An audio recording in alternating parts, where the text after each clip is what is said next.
Next month, I'm probably gonna make a video of the on March of the best movies of the year. But think about forgettable movies. Every year has its own slate of forgettable movies that nobody wants to watch.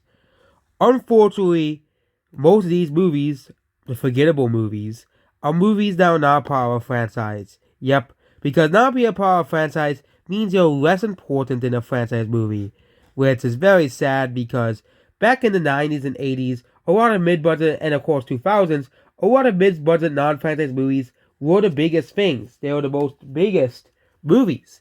They were able to stand their own against the big franchises, and have modest profits. But think about the most forgettable movies.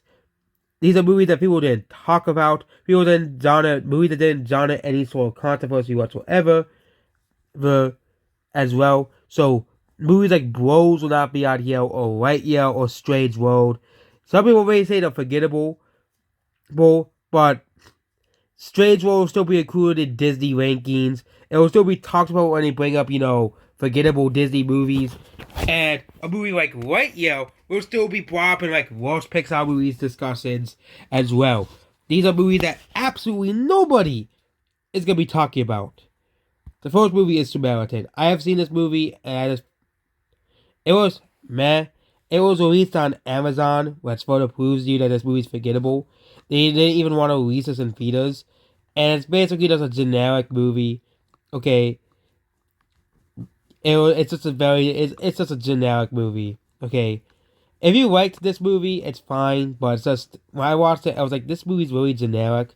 I really wanted to see this movie, but we all know this movie would have not made money in the theaters, so they just put it on Amazon because they knew that in this current age of entertainment and movies, the things that take most priority at the current moment are the franchises.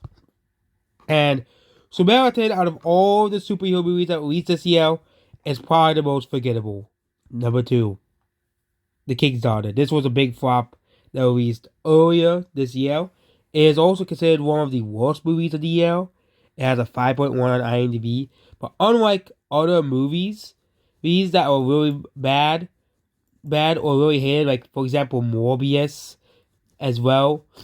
The King's Daughter is just not gonna be talked about. Morbius is always gonna be talked about in like the worst movies of the year. What were the worst movies of the year? The Razzies nominated. Nobody knows. Nobody gives a crap about The King's Daughter. Okay, nobody watched it. Nobody remembers it. It'll probably be forever not remembered. Good.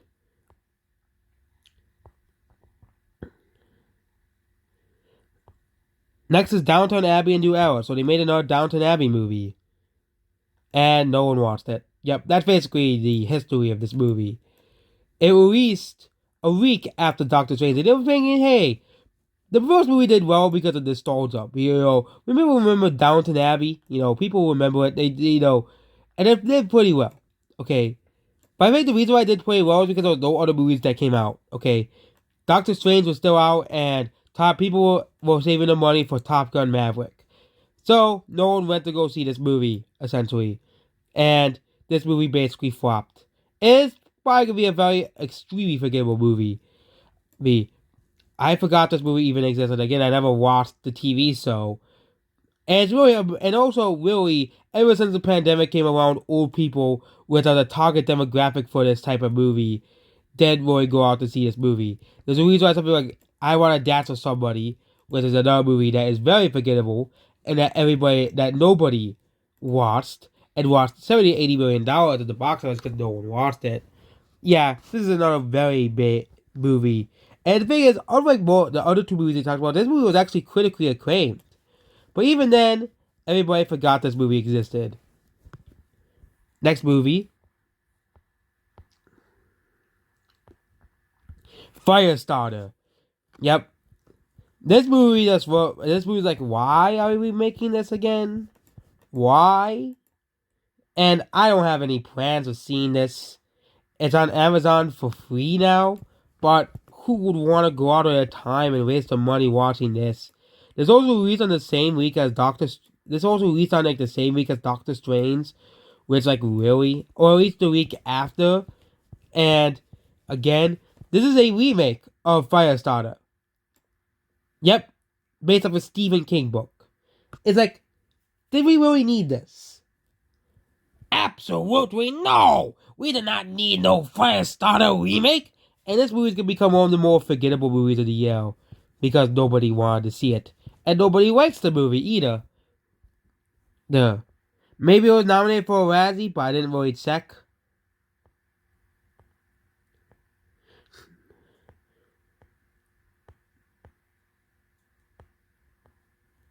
And yeah, you have a lot of movies here.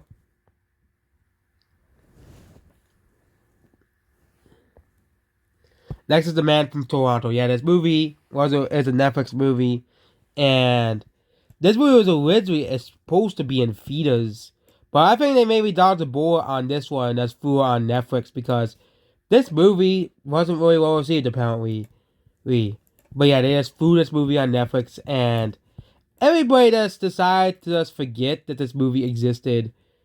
That's like Netflix.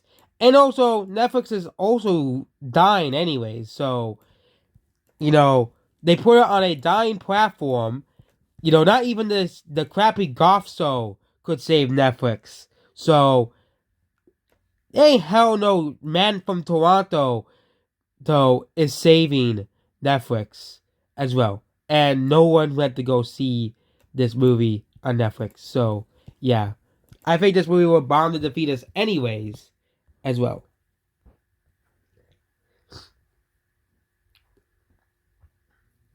And now we talk about movies as well. So this is like a whole list of movies. These are all well-received movies, apparently. But a movie like Pearl, which didn't really make that much money at the box office as well. But apparently it's so important that they added it here. But other movies that are forgettable, that I think people are going to forget. I have not used IMDb in a while, so yeah. I think people are going to forget She Said. Despite it's on this list of movies of this year, I don't think anyone's going to remember She Said. Okay. Remember Booksmart? Said no one ever. Okay. That was supposed to be a comedy classic. Okay. I remember it because everybody said it was going to become the great classic of comedy. It was going to become one of the classic comedy movies. Okay. It was going to become one of the big classics of comedies, and no one remembers Booksmart. Nobody talks about that movie. Okay. Booksmart is an example of a very forgettable movie, and also Booksmart's an extremely woke movie as well, which I think is another reason why Booksmart's extremely forgettable as well. It's not really, Booksmart can't be overrated because no one went to go see it, because despite every, critic gushing over Booksmart, kind of like the deal of Tony Red earlier this year, I think She Said just became forgettable. And even the critics like, yeah, nobody cares about this. This movie's just meh. This movie's mid. Okay. It's just okay. We also have The Wonder, which I never heard of that movie before, as well. Like, I talk about forgettable movies, are people gonna be talking about these movies years from now? Are gonna be people rewatching these movies years from now? Okay. Next is Shotgun Wedding. And really nobody liked this movie either. It was another movie that they skipped feeders to put it on Amazon Prime Video. And the movie wasn't really well received anyways. Next is Women Talking, a movie that I think no one's gonna be talking about anyways. Besides, unless it wins Best Picture, I don't think people will be. I think we'll skip Women Talking because there was a high possibility because of the subject material of the movie it will win Best Picture. Yep. And a lot of these movies are like the big movies. Fall, I think, yeah, people will forget Fall. But apparently this movie's becoming a cult classic type movie, even though the movie didn't really make that much money in the theaters as well. And now we go to the top grossing movies of the year, of last year. Okay, this year there was like, what are you gonna get? The rest of Avatar's ticket sales, yeah. Any of the movies in the top 10 movies are not going to be forgettable, obviously. Black Adam's not going to be forgettable, even though it wasn't really well received and flopped. but people are still going to remember Black Adam. Critics are going to be talking about how Black Adam flopped and how Black Adam bombed, and how Black Adam was an unexpected box office bomb. Even though they never mentioned Lightyear, which is pretty funny. They never Lightyear sort of been on that list of unexpected box office bombs. There's a list of like unexpected box office bombs, and they put Black Adam, but not Lightyear. And I'll tell you why Lightyear sort of been on the list. They were saying that Lightyear was going to make $1 billion and open to $100 million domestically and $300 million worldwide. And it was supposed to leg out like the rest of the Toy Story franchise. But Lightyear did not make $1 billion, obviously. But we live in the world of Lightyear. Made less money than Open Uncharted. Okay. As well. But you go further down, you have more forgettable movies like DC League of Super Pets.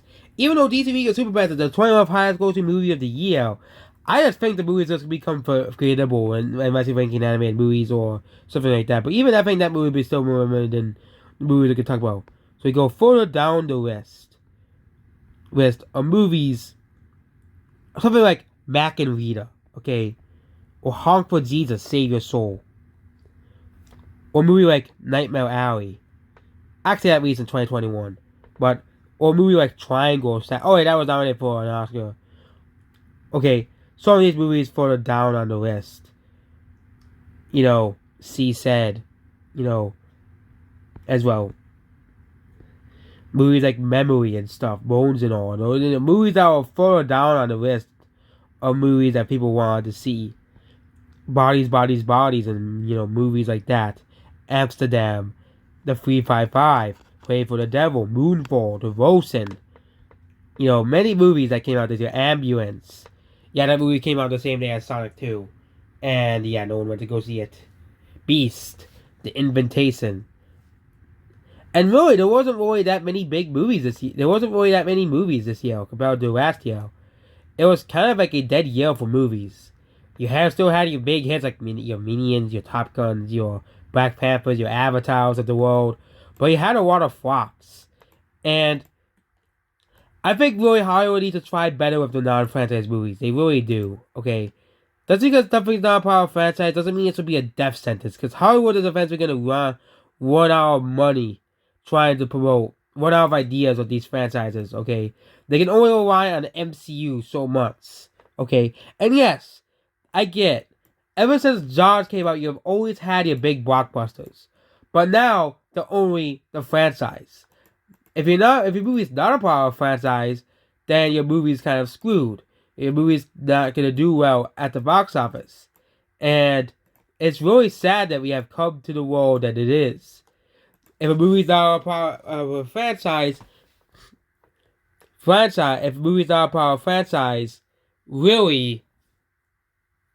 it's going to be a death sentence. But even then, we still had movies like Nope, Elvis, Smile in the Lost City, and Bullet Train still passed $100 million at the box office, despite being not a part of a franchise as well. But usually, back in the past, non-franchise movies were in the top 10. The top 10 movies of the year were all parts of a franchise, which I already discussed in length about. But those would be a lot of forgettable movies of the year. Heck, even a movie like Lightyear was made $118 million, will probably be a more forgettable movie of the year. Because did we really need Lightyear? No, we didn't. Pixar tried to convince us that we did, but we didn't need Lightyear. Yeah. So yeah, what do you think of this year in movies? Please, what do you think of this year in film? Okay. Do you think this was a good or bad year of movies? These. As well. And of course, we're going to talk about, in a couple months, what movies were the best movies of the year? Of the year, 2022. What movies are the most worth seeing? And I'm looking outside, and I may not even go outside today, but I might wait until the snow calms down, obviously. It's like a blizzard outside, a literal blizzard. I'm going to have to take a video of that, but yeah. And yeah, that's basically about this video. Goodbye.